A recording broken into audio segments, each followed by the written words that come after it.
Bom dia a todos, obrigado pelo convite, uma honra estar aqui, uma honra estar ao lado de todos vocês e ainda do Carlos Pereira, um grande especialista no assunto.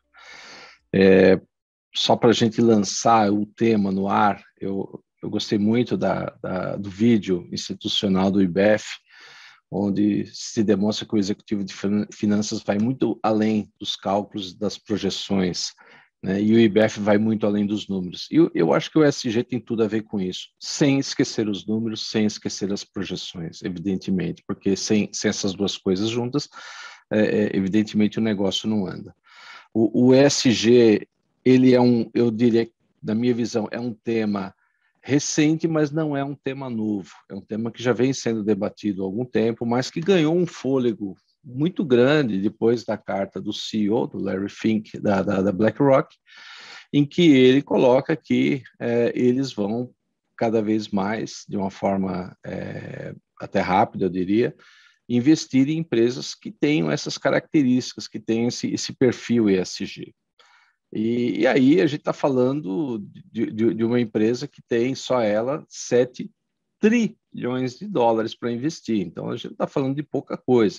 E quando a gente olha as estatísticas, aí eu não consegui nenhuma, talvez até o Carlos tenha aí, já fica uma provocação, né? O que eu olho de estatística, olhando a internet, a gente chega facilmente a um número perto de 50, 60, 70 trilhões de dólares de empresas, private equities, enfim, investidores, de alguma maneira, que entendem que o capital deve migrar para empresas com esse perfil. Agora, por que tudo isso? Será que, de repente, todo mundo, né? Eu vou fazer uma provocação maior, será que todo mundo recebeu uma picada aí e recebeu o vírus da bondade? Bom, realmente seria muito legal se fosse assim, mas não é só uma bondade, é uma questão de coerência, uma questão de fazer algumas mudanças sutis, mas essas mudanças sutis fazem toda a diferença. Eu tenho certeza, e eu falo isso para todo mundo, há 15 anos atrás, 10 anos atrás, quando a gente entrava numa empresa e perguntava qual é a missão da empresa, a resposta era uma só: gerar valor aos acionistas. Bom, hoje essa resposta ela não mudou, mas ela foi acrescentada de um pequeno item, que é gerar valor aos acionistas, aos shareholders e aos stakeholders. Não dá para você dissociar uma coisa da outra.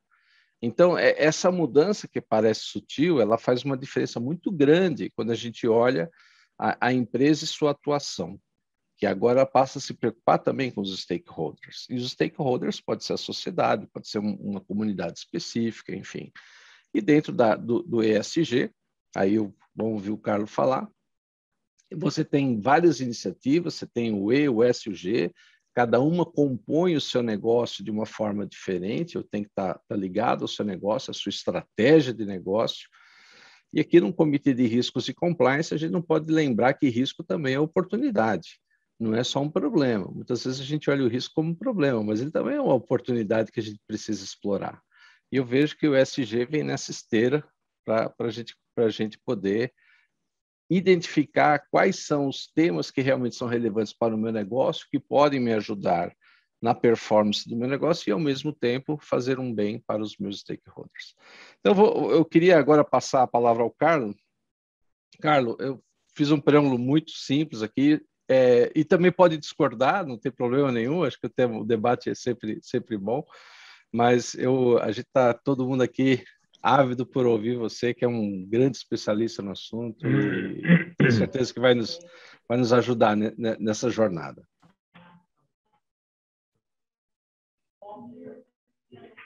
Anselmo, obrigado. E você foi muito assertivo, na verdade, né? Na verdade, eu não teria muito mais a falar, só vou trazer um pouquinho mais de cores, um pouco mais de detalhes.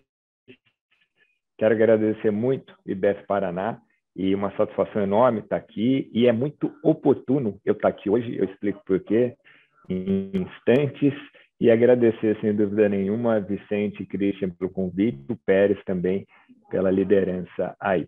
E por que é muito oportuno, gente? Como vocês sabem, né, estão acompanhando na mídia, a gente está na semana da Assembleia Geral da ONU, né? E a gente sempre deixa, como instituição, Pacto Global da ONU, a gente sempre deixa para trazer alguns lançamentos nessa semana da Assembleia Geral, né?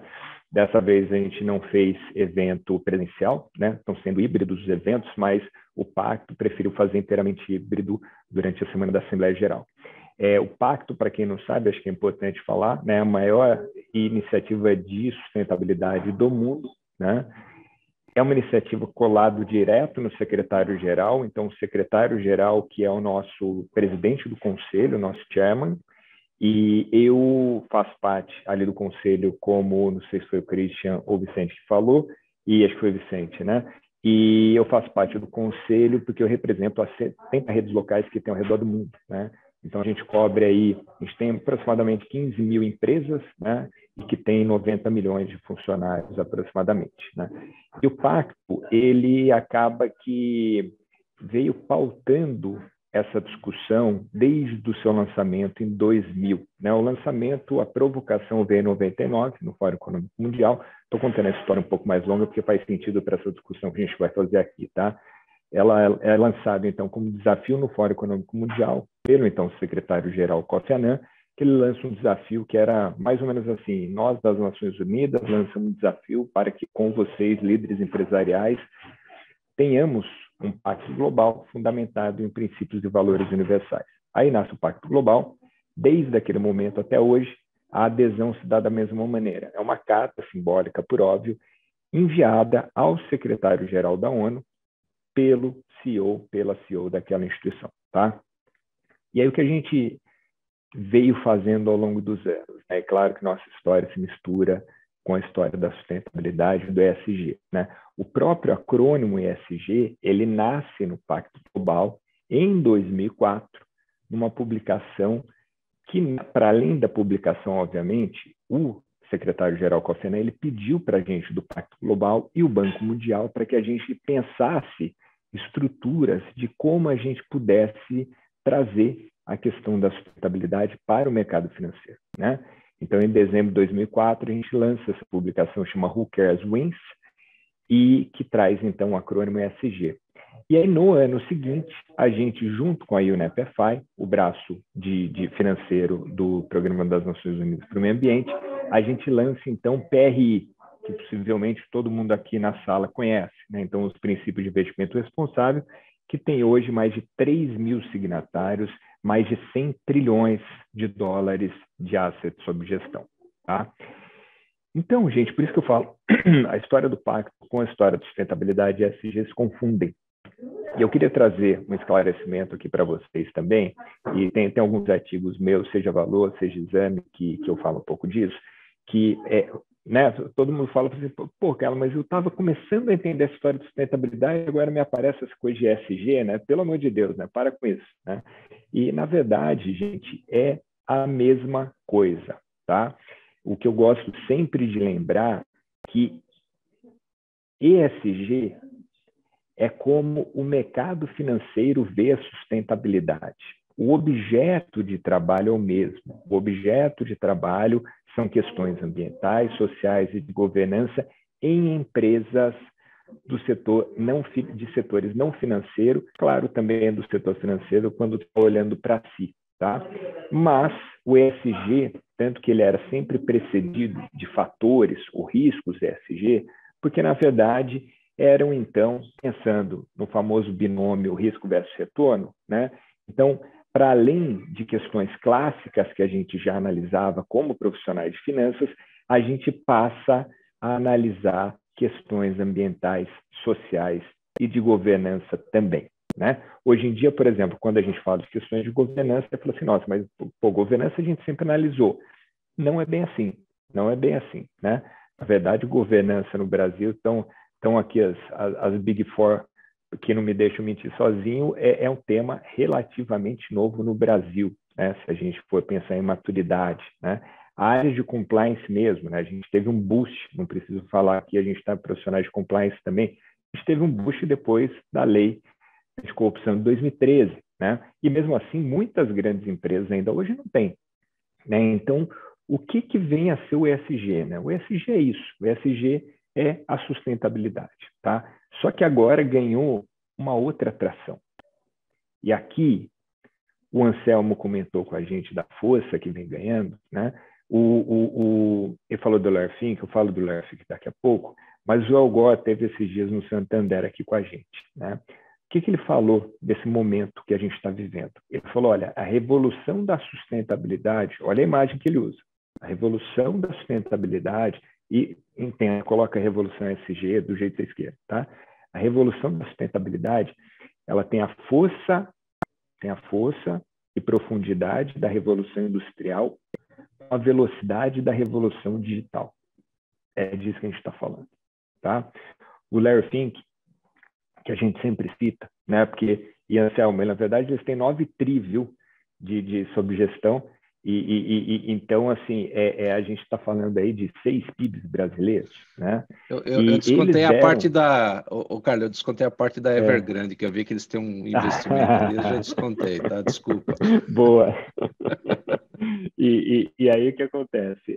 Eles deram um turnaround na empresa violentíssimo, né? Então, uma lição de casa aqui para vocês, que vocês vão entender tudo o que está acontecendo nesse mundo com relação a isso, são as cartas do Larry Fink, né? Então, toda a terceira semana de janeiro, lá em Davos, na época de Davos, ele lança a carta para os CEOs das investidas dele, tá?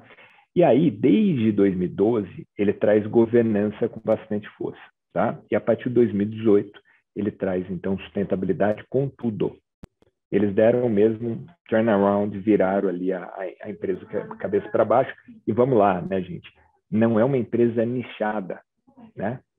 É uma empresa que é o maior asset do mundo, né? Asset manager do mundo. Então, assim, é disso que a gente está falando. E outra, se vocês pegarem que vem embaixo, State Street, Pinnacle e etc, está todo mundo na mesma onda, tá? Não se engane, né? Tanto que eu brinco, quando hoje em dia sou muito procurado por CEOs, conselheiros, tá todo mundo desesperado para saber direito o que fazer, eu falo, gente, primeiro, pensando em Freud, né, saia da fase da negação, né? Ah, não, isso aí vai arrefecer, vai não sei o que, vai não sei o que lá. Não vai. Vai só acelerar, né? E aí, Carlos, mas pô, você trabalha na ONU, né? Você tem esse viés, tá? Então voltemos para o Larry Fink.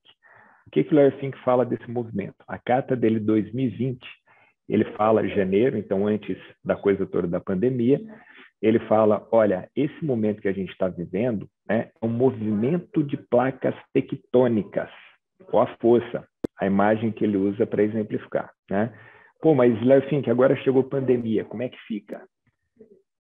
Março eles soltaram outra carta, abril, na verdade, para complementar. Ele falou, olha, segurem as posições, o movimento de placa tectônica foi acelerado. Então, tudo isso que vocês escutam de transição da economia de shareholders para stakeholders, que o Anselmo bem comentou aqui, né? É uma coisa que se acelerou muito, principalmente depois de 2015. 2015 a gente teve 3 agendas fundamentais, que muitas vezes, como são agendas multilaterais, a gente acha que não tem impacto, mas tem um impacto muito profundo na nossa vida, né? A própria lei anticorrupção, na verdade, no Brasil, é uma resposta que o Brasil estava devendo há muito tempo para a convenção de anticorrupção, seja da OCDE ou da própria ONU, né? E aí o que acontece? Ali, então, em 2015, a gente tem em julho, em Addis Abeba, na Etiópia, a agenda do financiamento e desenvolvimento sustentável, tá? E ali as empresas aparecem de maneira muito forte. Já tinham aparecido, mas aparecem como protagonistas, tá? Em 25 de setembro, lá em Nova York, a gente assina, então, a Agenda 2030, 17 Objetivos de Desenvolvimento Sustentável. E, na madrugada do 11 de dezembro, a gente, em Paris, assina, então, o Acordo de Paris, tá? E ali, gente, então, a partir dali, as coisas se aceleram de uma maneira muito violenta. Não que o mercado, como o Anselmo bem disse, não que o mercado de investimento sustentável já não fosse maduro, não que muita coisa já não acontecesse na América Latina, principalmente no Brasil, ou nos Estados Unidos. Mas ali a coisa explodiu. Ali foi para o mainstream. Essa coisa assim, quando a sustentabilidade vai para o mainstream e tal, hoje em dia já não me fazem mais essa pergunta, né? E ao longo da minha carreira sempre fizeram.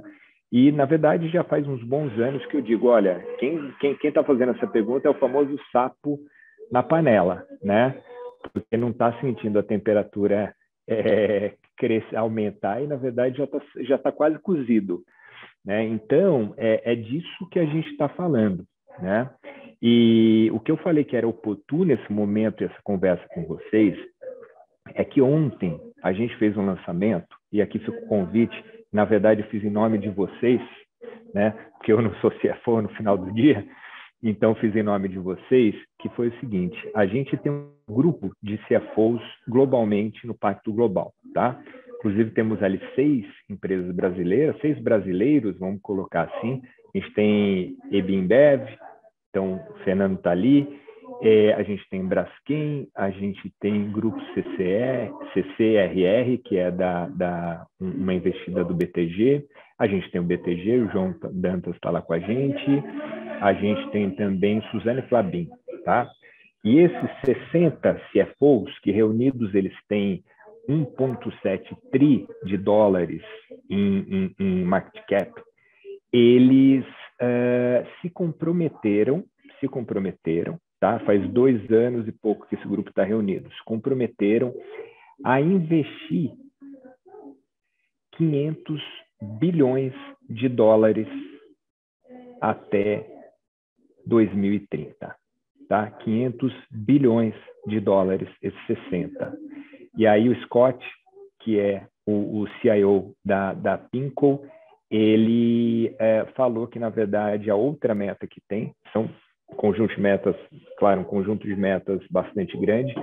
Eu vou passar para vocês esse material, até porque eu preciso de vocês, e, como falei, me comprometi lá publicamente, hoje sai no Globo, inclusive, falando disso.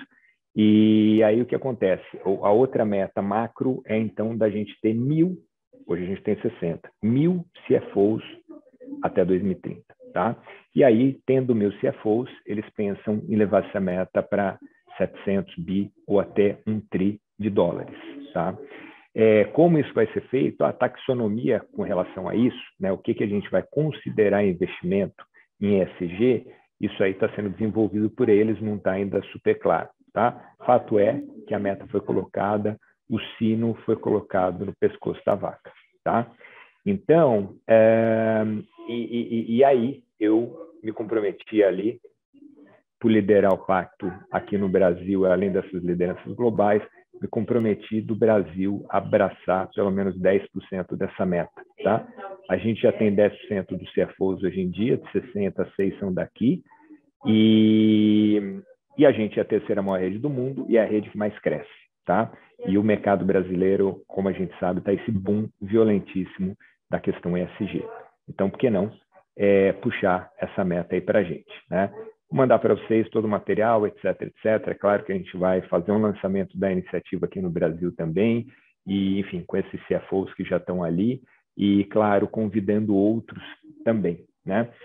Fato é, gente, que tem muita oportunidade na mesa, tá? A gente está falando aqui risco compliance, né, dentro de uma instituição de profissionais de finanças, né? Então, eu quero pegar um pouco esses 2 aspectos, né? Um aspecto, primeiro, com relação ao risco compliance, é o seguinte, né? É claro que há muito tempo já a gente já coloca nas nossas matrizes de riscos questões ambientais, às vezes sociais, e quando eu falo em social, eu falo, por exemplo, do próprio público interno, né? Só que muitas vezes a gente não coloca como uma prioridade, né? Mas, por exemplo, mudança do clima hoje, eu acho difícil, ou deveria ser difícil, não entrar como prioridade na maioria dos setores que a gente tem, né? Se a gente está falando no sul do Brasil, se a gente está falando no Brasil como um todo, se a gente está falando no agro, por exemplo, não tem como uma empresa do agro não se preocupar com isso, né? Eu vi que tinha gente aqui da Copel, né? Eu já fui executivo da CPFL, não tem como a gente do setor elétrico não estar 100% atento a essa agenda de mudança do clima, né? Eu sei que está, obviamente, participar de todas as discussões. Antes a gente era acanhado, né? Saí de lá faz 5 anos, há 5 anos, ou seja, logo ali, né? A gente tinha ainda vergonha de chamar aquilo lá de mudança do clima, né? A gente chamava de risco hídrico, a gente chamava de vários outros nomes, mas não colocava na conta da mudança do clima, que é, né? Então, toda a ciência está aí. Outra coisa importante, né? Por que teve esse boom? Porque, claro, nada acontece de um dia para o outro. A gente tem um acúmulo de discussão, um acúmulo de conhecimento, Até que chega um momento, como o Larry Fink fala nas cartas, que não tem como. Se você não estiver olhando o clima, você está deixando de cumprir o seu dever fiduciário. Ele é muito claro com relação a isso, né? Voltando às cartas dele, 2018 ele chama a carta de um senso de propósito, que ele fala isso, como o Anselmo falou, que o propósito tem que ser retorno para os acionistas, mas também retorno para a sociedade em geral, tá? Na carta seguinte, ele explica um pouco mais o que é propósito, chama propósito e lucro, que muita gente, associações de acionistas, etc., desceram o pau no cara, falando, olha, mas que absurdo é esse? Né? É lei que tem que focar exclusivamente em acionistas, né? Que é uma interpretação errada da lei, né? Na verdade, desde o Milton Friedman, ele falava de uma lei de 1919, na verdade, e que é uma interpretação equivocada da lei, né? Por falar em lei, em 76, a gente tem a nossa lei das SA, parece uma lei de 2025, na verdade. O Brasil é bom fazer lei, né? Às vezes é difícil de cumprir, mas para fazer é muito bom. Porque fala ali, em 76, de que o objetivo da empresa tem que ser olhar a sociedade como um todo, né? E aqui, gente, desculpa a digressão, mas assim, aqui é importante a gente lembrar essa questão de que o objetivo único da empresa é retorno para os acionistas, é uma coisa nova e por pouco tempo, tá? Começou principalmente a partir da década de 70, com o artigo do Milton Friedman, na New York Magazine, e na verdade, em cima, claro, do livro dele de 62, que é Economia e Liberdade. Então, ali que surge essa ideia, tá? Antes, não era só bottom line, não. Antes, o CEO da empresa estava feliz se, claro, bottom line tivesse lá azulzinho, e se, além disso, também a gente tivesse, claro, um retorno para a sociedade, claro, para a comunidade, como eles falavam, e também uma outra questão importante, que é a questão dos funcionários. Então, sempre foi assim. Mudou na década de 70. E vejam vocês, então, e agora, aparentemente, a coisa está terminada de vez, né? E falou assim, cara, mas me dá um pouquinho de evidência. Gente, Business Commission, Business Roundtable. Business Commission tem um outro estudo que eu sempre cito, que fala em oportunidades referente à sustentabilidade de 12 a 48 trilhões de dólares, tá? Para os negócios. O Business Roundtable, que é a maior e mais antiga instituição de lobby nos Estados Unidos, que foi muito responsável pelo que chamam de primazia dos shareholders.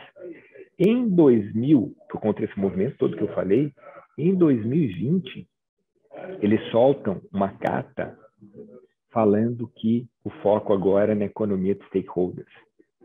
Vejam vocês, eles falando até em eles resolverem a questão de moradia nos Estados Unidos, né?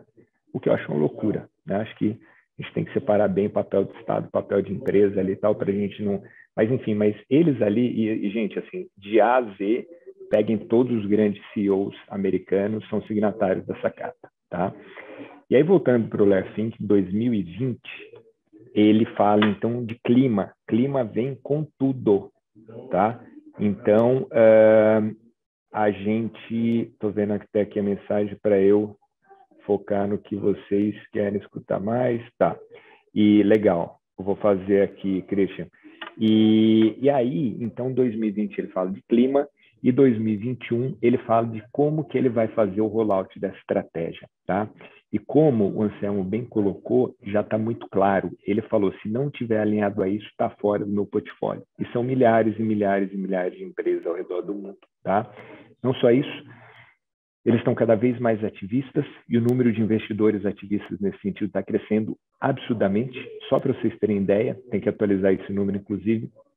Só BlackRock, o ano passado, eles votaram contra a recondução de executivos e conselheiros em 70 empresas. Só esse ano, janeiro e fevereiro, já tinham sido 72. E eles falaram que não estavam nem começando. Tá? Centenas e centenas de empresas estavam na lista. Tá? Então, gente, e o que vocês têm a ver com isso e podem fazer alguma coisa, né? Como eu falei, tem oportunidade, muita oportunidade de novos instrumentos financeiros relacionados a ESG, né? Então, vocês têm que... e eu vou mandar, tem ali uns passo a passo desse grupo de CFO, que está muito claro. Primeiro, vocês têm que entender o que a gente chama de materialidade, né? Em economia, a gente trata de materialidade, né? Que significa quais são aqueles temas que eu preciso endereçar, seja por um risco importante ao meu negócio, né? Ou seja, por conta de uma demanda clara da sociedade naquele sentido, né? E não se engane, um outro ponto aqui, outra coisa para vocês lerem, Barômetro da Confiança da Edelman, tá? Essa pesquisa citada por chefes de Estado, CEOs, todo mundo, tá? Que fala, então, da confiança das pessoas. E hoje em dia, 28% das pessoas do Brasil, esse número é parecido no mundo todo, confiam no governo, 41% na mídia, 56% em ONGs, líderes de ONGs, tá? 61 empresas, ou seja, só acima de 60% considera confiável. Ou seja, a única instituição confiável hoje em dia são as empresas. Olha a maluquice. E aí um outro número, que é ainda mais interessante, o CEO da empresa onde aquela pessoa trabalha tem confiança de 80% das pessoas, né? E é claro, essa confiança vem por trás também uma expectativa. Então, quase 90% das pessoas, né, população em geral, não é o Carlos falando aqui, sou só um mensageiro, entendem que líderes empresariais como vocês que estão aqui têm que vir à frente falar sobre coisas da sociedade, por mais que não esteja alinhado ao negócio, por mais que não seja uma demanda do governo. E a mesma proporção entende que as empresas devem atuar nesses temas, tá? Ou seja, gente, está difícil ser líder empresarial, né? Antes era bota online, fechou, vamos embora e todo mundo feliz, né? Hoje não, hoje tem uma expectativa muito maior, tá? E aí o que vocês têm que fazer então de passo a passo, como o Christian me pediu aqui, é observar a questão da materialidade, entender ali questões óbvias de risco e oportunidades. Como oportunidades, vocês veem, está tendo um boom no mercado brasileiro, assim como no mercado mundial, por exemplo, instrumentos financeiros relacionados à dívida, por exemplo. Então, Sustainability Linked Loans, Sustainability Linked Bonds, né? E um foca metas da empresa no geral, o outro foca project-based, né? Então, focado no projeto ali. Então, gente, e assim, a gente consulta todo mundo, ninguém está conseguindo tomar dinheiro mais barato do que isso, né? Você vai falar com as empresas, é o dinheiro mais barato que eles têm tomado na vida, né? Então, e por isso que esses CFOs lançaram esse compromisso, porque eles viram que, na verdade, o futuro é esse. O futuro é esse, né? Ninguém ali está rasgando dinheiro, obviamente. A gente sabe que, por definição, e tem que ser, o CFO é um ser mais conservador, né? E tem que ser, né? Então, e assim, de novo, 60 CFOs lançaram a meta de meio tri, né? É um negócio que, de fato, tem oportunidade ali que tem que ser olhado, né? E do lado do risco, gente, é claro que, como eu falei, a gente tem que trazer esses riscos relacionados à sustentabilidade para dentro, tá? Por quê? Né? Não é só a sociedade. É claro que quando a sociedade pede, as coisas vão se mexendo, tá? Então, o número de regulações relacionadas às questões de ESG está gigantesca. Por exemplo, o BC acabou de lançar que a partir de 2022, todas as empresas brasileiras vão ter que reportar riscos referentes a questões de ESG. Tá? O que, na verdade, a Europa fala em clima, então TCFD, depois vocês leem também o que significa isso, na verdade, o Brasil foi além, e fala não só de clima, mas outras questões também. Né? Então, gente, assim, muita oportunidade na mesa. E como o Christian bem colocou, a gente pode olhar isso de uma maneira pessimista e ver só os riscos que estão aí colocados, ou a gente pode pensar de uma maneira otimista e lançar mão das oportunidades que estão aí colocadas, né? O que eu sempre digo, assim, sustentabilidade no ESG é, o que eu gosto de falar, e para compliance aqui acho que é uma boa frase, é uma oportunidade que vai virar compliance. né? Então, assim, por exemplo, crédito de carbono. Muita gente ganha dinheiro, bastante dinheiro com crédito de carbono. Hoje em dia, está tendo que ficar compliant com relação a algumas regras relacionadas a carbono, dependendo de onde a empresa opera, né? Ou seja, perdeu a oportunidade lá atrás de ganhar dinheiro, agora está sendo que se adequar sem ganhar nada, né? Eventualmente. Então, por isso que eu falo, vai só aumentar, e aí vou finalizando aqui, COP26, vocês estão escutando muito, né? E todo mundo lançando meta de neutralização de carbono. Por exemplo, quando a BlackRock lança que em 2050 vai ter o portfólio neutro, gente, vamos lá, é o portfólio neutro. E vocês podem ter certeza que todo mundo vem nessa toada, tá? Todo mundo vem nessa toada. Então, de novo, busquem aí o que tem de oportunidade, porque risco também tem, sem dúvida nenhuma, mas eu acho que no Brasil, pelo perfil que a gente tem, pela vocação natural, matriz energética limpa, primária, matriz elétrica limpa também, a gente tem um potencial de diferencial competitivo enorme, principalmente quando comparado a países similares ao nosso, países do mundo, tá? Então fica aqui o convite para vocês aderirem a essa iniciativa vindoura aqui no Brasil. Certamente eu vou chamar vocês do IBEF, até porque vocês, IBEF Paraná, têm uma responsabilidade adicional. Então, o Paraná é o segundo estado com mais signatários no Pacto do Brasil, já foi o primeiro, né? Maringá, por acaso, foi a cidade com mais signatários, isso no passado, no mundo, no Pacto Global. Então, o Paraná sempre foi parceiro de primeiríssima hora do Pacto Global, né? E tenho certeza que nessa jornada aqui de CFOs vai continuar sendo também. Obrigado, gente. Carlo, em primeiro lugar, muito legal a apresentação, obrigado. Realmente, eu pelo menos aprendi bastante. Tenho tempo para uma pergunta para você? O meu tempo, pessoal, também eu estou no evento aqui, o congresso da Abra, Tá. Associação Brasileira do Supermercado, um negócio gigante aqui, eu tenho que ir lá. Você pode falar rapidamente sobre o ESG sendo mal utilizado, ou seja, virando um mero instrumento de marketing, um greenwashing. Será que você poderia dar uma pincelada sobre isso para nós? Nessa febre ESG no Brasil, greenwashing voltou com tudo, né? Todo mundo hoje em dia faz de tudo, é impressionante. Então, assim, só que vamos lembrar que a gente está na era da hipertransparência e hiperconectividade. Então, assim, não incorram no risco de greenwashing, tá? Inclusive, fiquem atentos se não estão correndo o risco de fazer isso na empresa de vocês, tá? Porque falar o que não tem numa época como essa, aí vocês vão precisar ter o que falaram que tinha e não tem em muito pouco tempo, Vamos lembrar aqui que hoje 90% do valor de uma empresa é de intangíveis, né? Na década de 70 isso era 30% e tal, sendo que 80% aproximadamente é reputação, tá?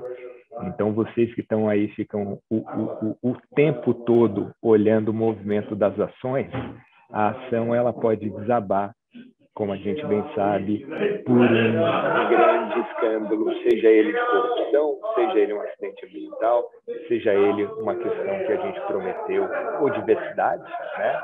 Olha quanto, eu estou citando aqui nominalmente o que é público, né? Olha quanto quanto custou o Carrefour. Só até agora mais de 150 milhões de reais, né? Então, gente, é isso.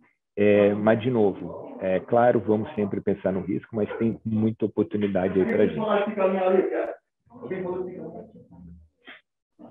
Carlos, muito obrigado. Realmente, acho que para esse tempo que nós tivemos, muita informação boa para a gente poder refletir. E temos aí, pelo menos, uma grande lição de casa. Se vocês me permitem apenas alguns poucos comentários, evidentemente, é uma jornada, isso não é uma coisa de curto prazo, o próprio Carlos já falou, no mínimo 2030 a gente tem alguns objetivos, mas isso não é um sprint de 100 metros, isso aqui é uma maratona, e evidentemente tem que ser muito bem planejado. Os CFOs precisam sempre olhar o custo de implementação disso vis-à-vis a cadência que vai ser dada e o retorno que vai ser colocado. Mas tem questões que não dá para fugir, como essas do clima, que o próprio Carlos citou. Realmente é muito difícil fugir dessas questões, porque elas só vão aumentar o seu preço com o passar do tempo, pelo menos essa é a minha visão. E tem muitas perguntas aqui que eu vou me atrever um pouco aí. Carlos, se você tiver que se ausentar, fique à vontade. Só para a gente endereçar aqui, pelo menos na minha visão, e o Carlos tem todo o direito de discordar aqui. Qual é o Anselmo, papel, por desculpa, exemplo... só para comentar, eu ficarei feliz em responder as questões, tá? Vocês coloquem meu contato aí, por favor. Entrem em Tá contato bom. comigo, respondo, e o Anselmo vai ter certeza, toda clareza para responder isso. Eu vou lá, desculpem a pressa aí, mas pelo menos a gente conseguiu bater um papo inicial. Obrigado, Carlos. Um Valeu, bom gente. evento para Tchau, você aí. tchau. Obrigado, Valeu. Carlos. Um abraço. Então, nessa questão, vieram algumas questões sobre governança, né? Qual é o papel da auditoria interna, da gestão de riscos, como é que se faz isso? Bom, eu vou dar a minha visão, e, claro, pode ser aspecto de discordância, mas eu vejo muito mais a parte de ESG como algo estratégico para a empresa. É algo que a empresa precisa realmente se convencer que precisa ser feito. Como eu disse, existe uma materialidade a ser avaliada, ou seja, o quanto que eu consigo fazer, quanto cabe no meu bolso, vai ter um custo de transição, eventualmente você tem que deixar receitas de fora. A gente viu o caso, por exemplo, da Uber, que falou, racista, aqui você não é bem-vindo, então você está abrindo mão de uma receita, pode ser pequena, mas pode ser grande também. Você tem que abrir mão de algumas coisas e fazer essas contas. As áreas de gestão de riscos e auditoria interna, para mim, elas têm a missão de, primeiro, a gestão de riscos, orquestrar como isso vai ser feito, para evitar que alguns riscos, principalmente demais, se você der uma mensagem errada para o mercado, você está dando um tiro no pé. Então, a gestão de riscos precisa orquestrar isso. A auditoria interna, ela precisa operar no sentido, eu diria até mais consultivo do que uma auditoria normal, né? Uma auditoria mais consultiva, de mostrar o que está funcionando e o que não está funcionando, mas sem aquele, entre aspas, cara crachá, né? Aquela coisa consultiva, de ajudar a empresa realmente, né, a fazer isso. Eu sei que a maioria das auditorias internas modernas já tem esse viés, mas é sempre bom lembrar o óbvio também. Então, para mim, os elementos de governança estão aí. E compliance, para mim, questões de governança como corrupção, como aquelas bandeiras extremamente vermelhas, elas não podem ocorrer numa empresa ESG. Cá entre nós, né? Não dá mais para a gente conviver com certas coisas. Então, quando a gente para e pensa nos elementos de governança de uma empresa, né, principalmente nesse fórum, que é um comitê de compliance e riscos do IBEF, e olha o papel de cada um, todos têm lá o seu desempenho a ser feito, a sua contribuição a ser dada, dentro dessa visão orquestrada da estratégia corporativa da empresa de trazer algum retorno. A gente acabou não falando aqui, era uma outra provocação que eu ia fazer para o Carlos, que é você não ser ESG. Que implicações ter não ser ESG? Eu falo, não estou preocupado com isso, não vou fazer nada em relação a isso. Bom, pode não acontecer nada, evidentemente, mas eu sempre provoco que a gente também não acreditava em certas coisas. Por exemplo, quem imaginava que uma Kodak um dia iria falir da noite para o dia? Uma transformação digital que quebrou a empresa. A gente também não pode descartar, num futuro próximo, que algumas empresas venham a sair do mercado por conta de ações não ESG. Eu não descarto essa possibilidade, mas também não me arrisco a dizer quem será essa empresa. Agora, é interessante notar que, quando a gente olha o segmento das empresas, e aí também fizeram uma pergunta, será que a economia mista precisa disso? Minha resposta é sim, desde que caiba no negócio. Sim, por que não? A pergunta é por que não? Por que eu não faria isso? Né? Às vezes a gente precisa fazer uma pergunta, e vocês são mais expertos do que eu, que é a seguinte: quanto custa ter? Quanto custa não ter? Faça a conta. Você vai chegar a alguma conclusão. Porque muitas vezes as pessoas só fazem o custo de ter, mas ninguém faz o custo de não ter aquilo. É importante ter essa provocação dentro da empresa para saber onde é que você está guiando, né, a empresa. Quando a gente olha os setores, como eu bem falei, é interessante isso, porque nas nossas pesquisas a gente vê por segmento quais são os principais pontos de atenção das empresas.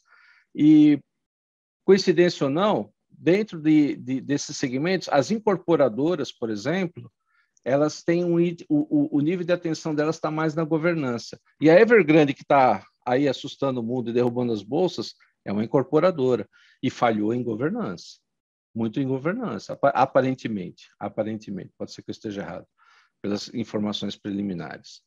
Então, o ESG, para mim, ele é aquela coisa que tende a funcionar se fizer corretamente, mas existem pessoas que não concordam com isso, e pessoas importantes. Por exemplo, tem um guru indiano do valuation, que eu não sei se o nome dele eu pronuncio corretamente ou não, que é o Damodaran, às vezes também erro o nome dele, me corrijam aí, por favor.